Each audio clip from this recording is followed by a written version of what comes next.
Mkutano huu wa waandishi wa habari kuelekea mchezo wa ligi kuu ya NBC, mchezo namba 38, mchezo unazokutanisha JKT Tanzania dhidi ya Simba Sports Club, mchezo ambao unachezwa. Selemani Matola yupo hapa kuzungumza nasi namna ambavyo kikosi cha Simba kipo tayari kuelekea mchezo wa kesho dhidi ya JKT Tanzania. Mwalimu Selemani, karibu sana. Wanahabari na ambao wanatutazama hivi sasa wanatamani kusikia kutoka kwako namna ambavyo kikosi cha Simba kipo tayari kuelekea mchezo wa kesho dhidi ya JKT Tanzania. Cha kwanza tunaanza na kumshukuru Mwenyezi Mungu kwa kweli. Tupo salama kabisa, na kitu kizuri kwamba wachezaji wetu wote wako vizuri kabisa. Maandalizi yamekwenda vizuri baada ya kuwa ligi imesimama, lakini baada ya kupata taarifa kwamba ligi inatakiwa endelee haraka sana, tuliweza kuanza maandalizi kwa ajili ya mchezo wetu wa kesho dhidi ya JKT. Najua haitakuwa mechi rahisi, hakuna mechi rahisi kati ya Simba na JKT. JKT ni timu ambayo huwa inatupa game ngumu sana, hasa tunapokutana nao na tunapokuwa katika uwanja wao wa nyumbani. Huaga mechi ni ngumu sana, lakini tumejipanga pamoja na ugumu wao, ubora wao wa kikosi na uzuri wao, tuhakikishe tunapata matokeo kwenye mchezo wa kesho, kwa sababu ni mechi muhimu kwetu sisi. Tuhakikishe tunapata alama 3, japokuwa zitakuwa sio rahisi, lakini inshallah kwa uwezo wa Allah tutaondoka na alama 3 kwenye mchezo wa kesho. Sawa, maswali kwa mwalimu? Maswali kwa mwalimu? Mwalimu, kwa pengine sio story kubwa sana kwa Nyama kupata matokeo mazuri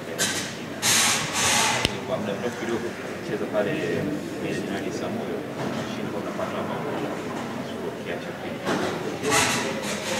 Je, tutegemee kitu tofauti kwa mchezo wa kesho, licha kujua kwamba pia kuna nao tunapata ushindi kwa mchezo huu? Kama nilivyokuambia awali, JKT sio timu rahisi, ni timu ngumu, ina wachezaji wengi wazoefu, na kufikiri ni miongoni mwa timu ngumu kwenye ligi. Siku zote kama nilivyokuambia awali, JKT ni watu ambao wanatupa game ngumu sana tunapokutana nao. Kwa hiyo nafikiri ni mechi nyingine ambayo tunakutana nao kesho.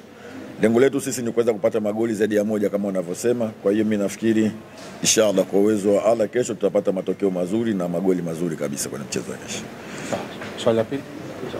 Kwema. Bwana, hapo umesema lengo lenu ni kupata bao zaidi ya moja mbele ya JKT, lakini baadaye JKT ndio mchezaji na ambao wamecheza na wao ni timu ambayo haikubali kuwa timu ya pili uwanjani. Timu hii inapata bao na hata ikifungwa lazima itachukua. Imechukua tahadhari gani kama Simba sasa kuhakikisha, kwa sababu mnaenda mchezo pale katika uwanja wao, mnachukua tahadhari gani kuhakikisha sasa mnapata matokeo ambayo lengo ni kupata matokeo na kuhakikisha tunafunga na tusifunge. Kwa hiyo tutaingia kwa tahadhari kubwa sana kuhakikisha tupate magoli, lakini tusiweze kuruhusu magoli. Kwa hiyo tutaingia kwa tahadhari na kuhakikisha tunapata matokeo katika mchezo wa kesho. Sawa, swali la 3 na la mwisho kwa mwalimu.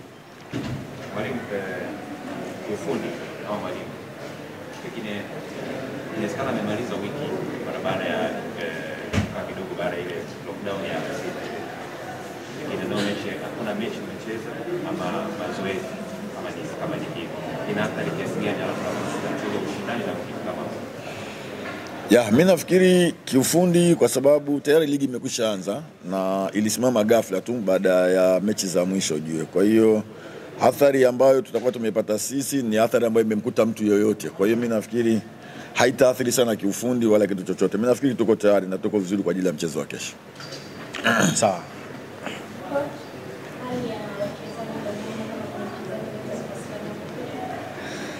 Simba tutamkosa goalkeeper Kamara, lakini wachezaji wote, na ndicho kitu ambacho kinatupa jeuri na kinatupa matumaini makubwa sana kuweza kufanya vizuri katika mchezo wa kesho. Kizuri kwetu sisi, wachezaji wetu wote wako vizuri kabisa na wote wako kambini na kila mmoja yuko tayari kwa ajili ya mechi ya kesho. Sawa mwalimu, tumpishe sasa.